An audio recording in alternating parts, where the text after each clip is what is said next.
Taste the Daily. திருவள்ளூரில் வார விடுமுறை மற்றும் முகூர்த்த தினம் என்பதால் கடும் போக்குவரத்து நெரிசல் ஏற்பட்டு வாகன ஓட்டிகள் அவதிக்குள்ளாகினர்.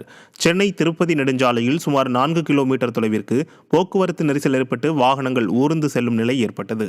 இதனிடையே காக்கலூர் சிக்னல் அருகே இருசக்கர வாகனத்தில் குழந்தையுடன் சென்றபோது எதிரே வந்த இருசக்கர வாகனம் மோதியதில் காயம் ஏற்பட்டு குழந்தை மயக்க நிலைக்கு சென்றதால் பரபரப்பு நிலவியது.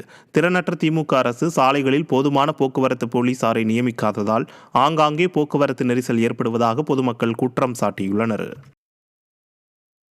ராமநாதபுரத்தில் உதயநிதி ஸ்டாலின் வருகையை முன்னிட்டு போக்குவரத்திற்கு இடையூறாக திமுகவினர் சாலையின் இருபுறமும் கொடிகளை கட்டி வைத்தது வாகன ஓட்டிகளை அதிர்ச்சியடைய செய்துள்ளது.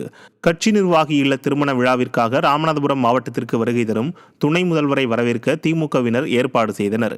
இதற்காக ராமேஸ்வரம் கன்னியாகுமரி தேசிய நெடுஞ்சாலையில் பல கிலோமீட்டர் தூரத்திற்கு இருபுறங்களிலும் திமுக கொடிக்கம்பங்களை கட்டி திமுகவினர் போக்குவரத்திற்கு இடையூறை ஏற்படுத்தியுள்ளனர். இந்த கொடிக்கம்பங்கள் காற்றில் சாய்ந்து கீழே விழுந்ததால் அச்சமடைந்த வாகன ஓட்டிகள் இதுதான் திராவிட மாடலா என கேள்வி எழுப்பியுள்ளனர். கோவை மாவட்டம் மேட்டுப்பாளையத்துக்குட்பட்ட காரமடை கிழக்கு ஒன்றியம் பல்லேபாளையம் ஊராட்சியில் புரட்சித் தலைவர் எம்ஜிஆர் மற்றும் புரட்சித் தலைவி அம்மா ஆகியோரின் பிறந்த நாளை முன்னிட்டு பாக்ஸ் கிரிக்கெட் போட்டி நடைபெற்றது. மாவட்ட செயலாளர் PRG அருண்குமார் மற்றும் மேட்டுப்பாளையம் சட்டமன்ற உறுப்பினர் ஆகியோர் போட்டியை துவக்கி வைத்தனர். இந்த நிகழ்ச்சியில் கழக நிர்வாகிகள் உட்பட பொதுமக்கள் ஏராளமானோர் பங்கேற்றனர். வார விடுமுறை மற்றும் அடுத்தடுத்த முகூர்த்த தினத்தை ஒட்டி சென்னை அடுத்த கிளாம்பாக்கம் அருகே சென்னை திருச்சி தேசிய நெடுஞ்சாலையில் கடும் போக்குவரத்து நெரிசல் ஏற்பட்டது. ஞாயிற்றுக்கிழமை வார விடுமுறை மற்றும் சுப முகூர்த்த தினத்தையொட்டி சென்னையில் வசிக்கும் மக்கள் தென் மாவட்ட மக்கள் தங்கள் சொந்த ஊர்களை நோக்கி படையெடுத்தனர். அரசு மற்றும் ஆம்னி பேருந்துகளிலும் தங்கள் சொந்த வாகனங்களிலும் ஒரே நேரத்தில் குவிந்ததால் கிளாம்பாக்கம் முதல் வண்டலூர் வரை சுமார் 3 கிலோமீட்டர் தூரத்திற்கும் மேலாக வாகனங்கள் அணிவகுத்து ஊர்ந்து செல்லும் நிலைக்கு தள்ளப்பட்டன.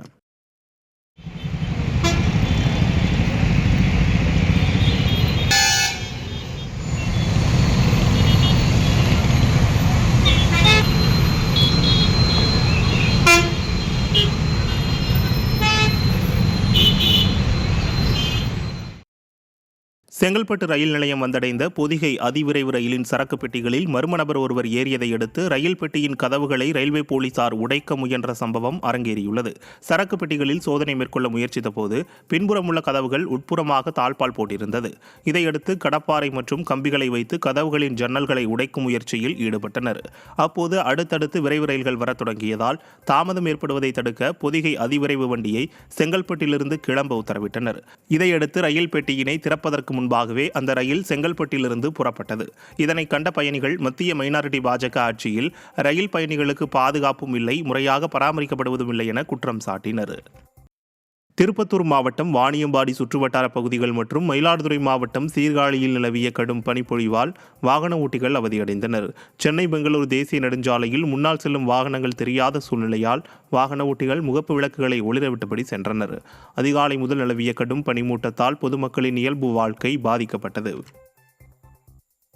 தமிழ்நாட்டின் பல்வேறு பகுதிகளில் கடும் பனிமூட்டம் நிலவியதால் பொதுமக்களும் வாகன ஓட்டிகளும் அவதிக்குள்ளாகினர்.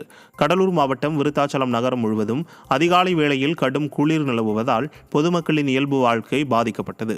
இதேபோல் கள்ளக்குறிச்சி, திருவாரூர், தஞ்சாவூர் உள்ளிட்ட மாவட்டங்களிலும் நிலவிய கடும் பனிப்பொழிவு காரணமாக குளிர்ச்சியான சூழல் நிலவியது.